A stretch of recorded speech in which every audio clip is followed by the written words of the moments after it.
বড়সড় পট পরিবর্তন, বিহারের রাজনীতিতে নজিরবিহীন ঘটনা। রাজ্যসভায় যাচ্ছেন বিহারের মুখ্যমন্ত্রী নীতিশ কুমার। নীতিশের রাজ্যসভায় যাওয়া নিয়ে শাসক শিবিরেও জোর জল্পনা শুরু হয়েছে। আজই জমা দিতে পারেন রাজ্যসভায় মনোনয়নপত্র এবং আজই জেডিইউতে আনুষ্ঠানিকভাবে যোগদান করতে চলেছেন নীতিশ পুত্র। নীতিশ রাজ্যসভায় গেলে বিহারের মুখ্যমন্ত্রীর কুর্সিতে কে বসতে চলেছেন, এই প্রশ্নই ক্রমশ ঘনীভূত হচ্ছে। তাহলে কি সেই কুর্সিতে বসতে চলেছেন উপমুখ্যমন্ত্রী সম্রাট চৌধুরী? একাধিক প্রশ্ন উঠে আসছে। দীর্ঘ 10বার মুখ্যমন্ত্রীর পদ পাওয়ার পর তারপর হঠাৎ করে কেন এই সিদ্ধান্ত নিলেন, বহু প্রশ্ন উঠছে। মাত্র কয়েক মাসে বিহারের বড়সড় পট পরিবর্তন হতে চলেছে। বিহার রাজনীতিতে নজিরবিহীন ঘটনা। যে খবর পাওয়া যাচ্ছে, রাজ্যসভায় যাচ্ছেন বিহারের মুখ্যমন্ত্রী নীতিশ কুমার।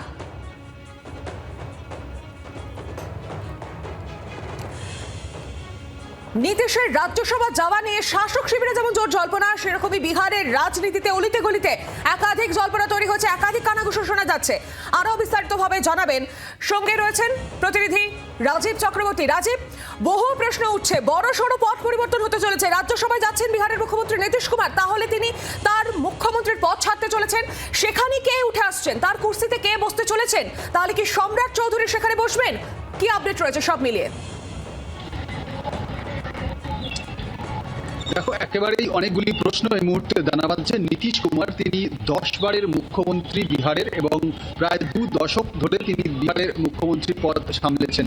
এবং আজকে যে খবর যে তিনি আজকে যেহেতু রাজ্যসভার সাংসদ হিসেবে মনোনয়নের শেষ দিন, আজকে তিনি মনোনয়ন হিসেবে যোগ দেবেন আগামী এপ্রিল থেকে। সেক্ষেত্রে বিহারের মুখ্যমন্ত্রী পদ থেকে তাকে ইস্তফা দিতে হবে। সেই ইস্তফা তিনি আজকেই দেবেন নাকি পরে দেবেন সেটি আর কিছুক্ষণ পরে বা কিছু সময় পরে জানা যাবে। কিন্তু এখানে যে বিষয়গুলি উঠে আসছে যে পরবর্তী মুখ্যমন্ত্রীকে, তুমি একদম ঠিকই বলেছো, সম্রাট চৌধুরী বিজেপির বিহারের মুখ, তিনি বিজেপির রাজ্য বিজেপির সভাপতিও বটে এবং তিনি এখন উপমুখ্যমন্ত্রী পদে রয়েছেন। সেক্ষেত্রে তাকে মুখ্যমন্ত্রী করা হতে পারে এমন একটি জল্পনা চলছে। আর এত কিছুর মধ্যেই নীতিশ কুমারের ছেলে নিশান্ত কুমার, তিনি আজকে সরাসরি সরকারিভাবে আনুষ্ঠানিকভাবে তিনি কিন্তু জনতা দল ইউনাইটেডে যোগ দিয়েছেন। অর্থাৎ এই নিশান্ত কুমার তিনি উপমুখ্যমন্ত্রী পদে বসতে পারেন এমন খবর আমরা সূত্র মারফত জানতে পারছি।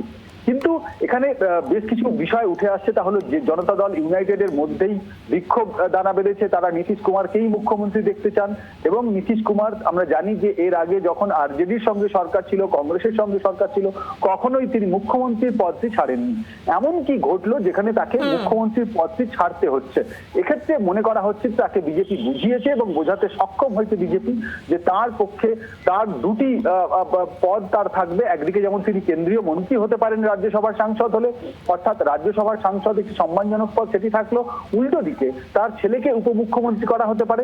এক্ষেত্রে তার লাভ কিন্তু দুদিক থেকে। সম্ভবত এই ধরনের সমীকরণ তার মাথায় ঢুকেছে এবং সেই কারণেই তিনি কিন্তু বিজেপির প্রস্তাবে রাজি হয়েছেন। উল্টো দিকে বিজেপি বিহারে ক্ষমতায় আসার ক্ষেত্রে জেডিইউর সঙ্গে জোট বেঁধেছিল গতবার, এবারও জোট বেঁধেছে, সরকার করেছে, কিন্তু মুখ্যমন্ত্রীর পদটি তারা পায়নি। অর্থাৎ বিহারে যেখানে তারা ক্ষমতায় রয়েছে কিন্তু মুখ্যমন্ত্রী নেই, এটা তাদের একটি কাঁটা হয়েছিল। সেই জায়গায় দাঁড়িয়ে বিহারে যদি মুখ্যমন্ত্রী বিজেপির হয়, সম্রাট চৌধুরী হন বা অন্য কেউ হন, তাহলে কিন্তু বিজেপির পক্ষে রাজ্য শাসন করা, নীতি নির্ধারণ করা অনেক বেশি সহজ হবে, এমনটাই রাজনৈতিক মহল মনে করছে।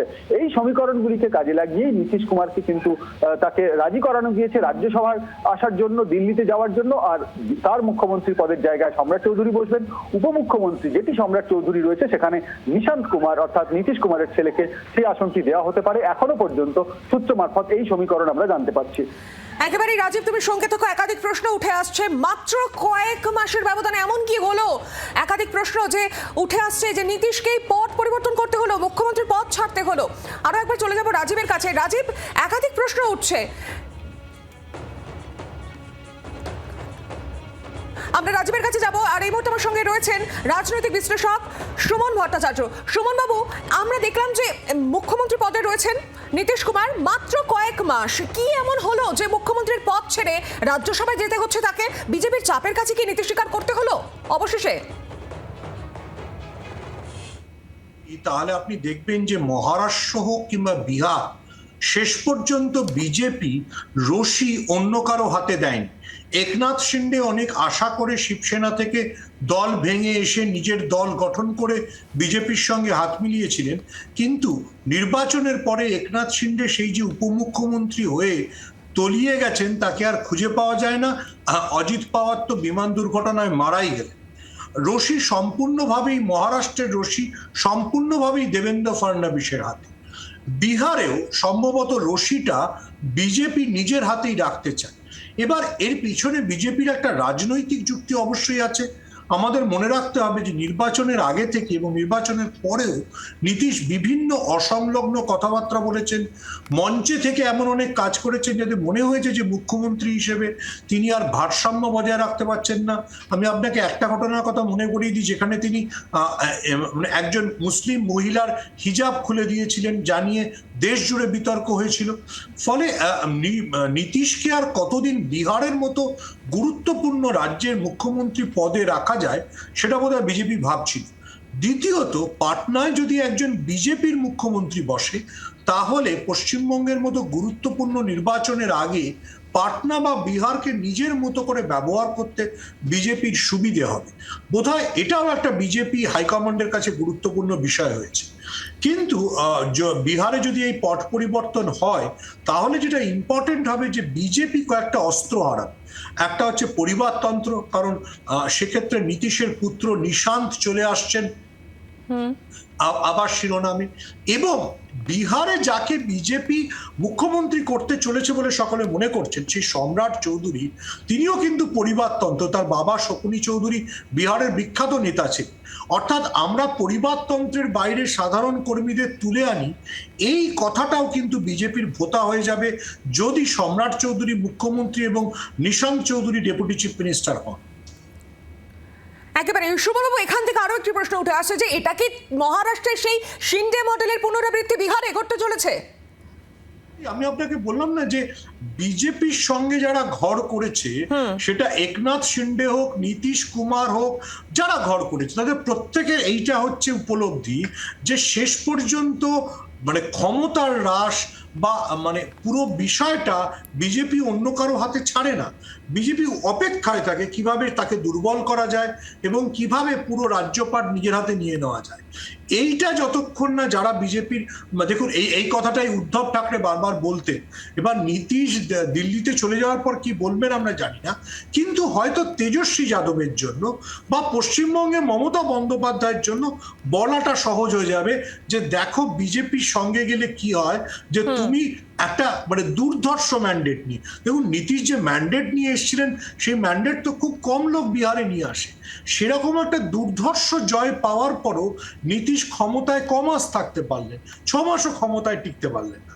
তো এর থেকে বোঝা যাবে যে বিজেপির সঙ্গে ঘর করা মানে যে তুমি সেকেন্ড ক্লাস সিটিজেন হয়ে তোমায় থাকতে হবে, মানে তুমি কখনো চিফ মিনিস্টার হিসেবে কন্টিনিউ করতে পারবে না। আপনি একনাথ শিন্ডে মডেলের কথা বললেন, ওটাই আমি ওই জন্য মনে করে দিচ্ছি যে নীতিশ কুমার যিনি আপনাদের প্রতিনিধি রাজীব চক্রবর্তী যেটা বলছিলেন 10 বারের মুখ্যমন্ত্রী, হেভিওয়েট নেতা, তিনি বারবার জোট পরিবর্তন করেছেন, কখনো ইন্ডিয়া জোটে গেছেন, কখনো এনডিএতে ফিরেছেন, তিনি অবধি বিজেপির এই চাপের কাছে টিকতে পারলেন। একেবারে ঠিক আপনি যেমনটা বললেন সুমন বাবু, এখান থেকে এই যে এখন কি তাহলে ছেলে খেলার পর্যায়ে গিয়ে পৌঁছেছে এই রাজনীতি? কারণ আজই দলে যোগদান এবং কালই উপমুখ্যমন্ত্রী, আমি নীতিশ পুত্রের কথা বলছি। দেখুন, মানে নীতিশ পুত্রের মুখ্যমন্ত্রী হওয়ার মধ্যে দিয়ে আজ যেটা পরিষ্কার হবে, এই যে পরিবারতন্ত্র করে আমরা এত কথা বলতাম না, মানে কয়েক বছর আগেও রাহুল গান্ধীর বিরুদ্ধে নিশানা করা হতো, অভিষেক বন্দ্যোপাধ্যায়কে শুভেন্দু অধিকারীরা রোজ সমালোচনা করেন, হেলিকপ্টারে করে নেমেছেন, নীতিশ পুত্র কিসে করে নামলেন? এই প্রশ্নটার জবাব আমার মনে হয় না বিজেপির তা বড় মুখপাত্র দিতে পারবে। আবার আমি বলছি, যদি সম্রাট চৌধুরী বাবাকে আমরা চিনতাম, শকুনি চৌধুরী এখানকার একসময় জনতা দলের দাপুটে নেতা ছিলেন, তো দেখুন সম্রাট চৌধুরীর রাজনীতিতে আসা পারিবারিক উত্তরাধিকার সূত্রে, তার বাবা শকুনি চৌধুরী বিখ্যাত নেতা ছিলেন। নীতিশ পুত্র রাজনীতিতে চলে এলেন কি সূত্রে? উত্তরাধিকার সূত্রে। তাহলে বিজেপি যে বলে যে আমরা পরিবারতন্ত্রের রাজনীতি করি না, আমাদের দলে একজন সাধারণ কর্মী গুরুত্ব পায় না, যদি গুরুত্ব পেত তাহলে তো লালন সিং চিফ মিনিস্টার হতো, যিনি নীতিশের দীর্ঘদিনের সঙ্গী, ডেপুটি চিফ মিনিস্টার হতো। লালন সিং তো হচ্ছেন না, নীতিশ পুত্র আসছে। ফলে এটা ভারতবর্ষের পলিটিক্সকে আমরা যেভাবেই দেখি বা উপমহাদেশের রাজনীতিকে যেভাবেই দেখি, আসলে এটা পরিবারতন্ত্র। মানে যেমন ভাবে মানে মানে মানে বেনজিরের পুত্র রাজনীতিতে চলে আসেন, যেমন ভাবে বাংলাদেশে মানে খালেদা জিয়ার পুত্র তারেক জিয়া প্রধানমন্ত্রী হন, বিহারেও তার কোনো ব্যতিক্রম হচ্ছে না।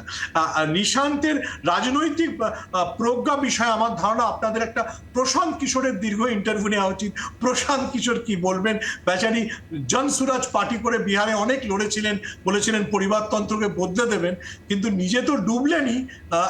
এবার তিনি বুঝতে পারলেন যে বিহারে আসলে কি মানে কোন হাওয়া বয়। একেবারে একাধিক প্রশ্ন উঠছে। আপাতত আমাদের সঙ্গে ছিলেন রাজনৈতিক বিশ্লেষক সুবন ভট্টাচার্য। সোমবাবু, আপনাকে ধন্যবাদ আমাদের সঙ্গে থাকার জন্য। রাজ্যসভায় যাচ্ছেন নীতিশ কুমার।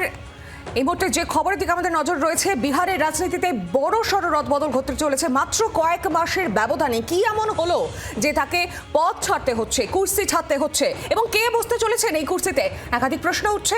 সম্রাট চৌধুরীর নাম যেমন উঠে আসছে, সেরকমই নাম উঠে আসছে নীতিশ পুত্রেরও। বিহারের রাজনীতিতে নজিরবিহীন ঘটনা। রাজ্যসভায় যাচ্ছেন বিহারের মুখ্যমন্ত্রী নীতিশ কুমার। নীতিশের রাজ্যসভায় যাওয়া নিয়ে শাসক শিবিরেও যেমন জল্পনা তৈরি হয়েছে, এবং আজই কিন্তু জমা দিতে পারেন রাজ্যসভায় মনোনয়নপত্র, এমনই সূত্র মারফত খবর পাওয়া যাচ্ছে। আমাদের প্রতিনিধি রাজীব চক্রবর্তীও যেমনটা জানাচ্ছিলেন। এবং নীতিশের রাজ্যসভায় গেলে বিহারের মুখ্যমন্ত্রীর কুর্সিতে কে বসতে চলেছে, এই প্রশ্ন কিন্তু ক্রমশ ঘনীভূত হচ্ছে। রাজ্যসভায় যাচ্ছেন নীতিশ কুমার, এবং বড়সড় এই যে পট পরিবর্তন বিহারে, উপমুখ্যমন্ত্রী নীতিশ পুত্র নিশান্ত কি তাহলে বসতে চলেছেন? আর এই মুহূর্তে আমাদের সঙ্গে টেলিফোন লাইনে রয়েছেন তৃণমূল নেতা জয়প্রকাশ মজুমদার। জয়প্রকাশ বাবু, নীতিশ কুমার রাজ্যসভা যেতে চলেছেন, তার উপমুখ্যমন্ত্রী যিনি ছিলেন সম্রাট চৌধুরী, তিনি কি তাহলে মুখ্যমন্ত্রী হতে চলেছেন নাকি নীতিশ পুত্র হতে চলেছে? একাধিক প্রশ্ন ঘুরপাক খাচ্ছে। এই গোটা বিহারের রাজনীতি, বিহারের পট পরিবর্তন কিভাবে দেখছেন আপনি?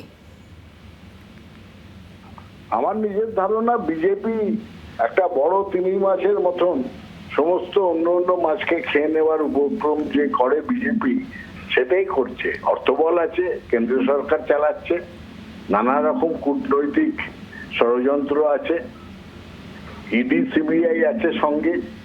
যেভাবে তারা ওই মহারাষ্ট্রেও যে খেলাটা খেলেছিল, এখানে বিহারেও সেই খেলাটা খেলছে। অন্যের ঘাড়ে চড়ে ক্ষমতায় এসে তাকেই পেছন থেকে ছুরি মেরে তাকে বাদ দিয়ে দেওয়া। নীতিশ কুমারের দিন শেষ হয়ে এসছে, তাকে পাঠাবে একটা ওই 6 বছরের জন্য রাজ্যসভায়, সেখানে থাকলো কি থাকলো না, এবং বিহারটা আস্তে আস্তে পুরোটা দখল করে নেবে। জেডিইউ দলটার অপমৃত্যু ঘটবে। শিবসেনার যেরকম হয়েছে ঠিক সেই রকমই জেডিইউর অবস্থা হবে। ধন্যবাদ আপনাকে আমাদের সঙ্গে থাকার জন্য। বাংলার আওয়াজ, বাঙালির আবেগ, জি 24 ঘন্টা।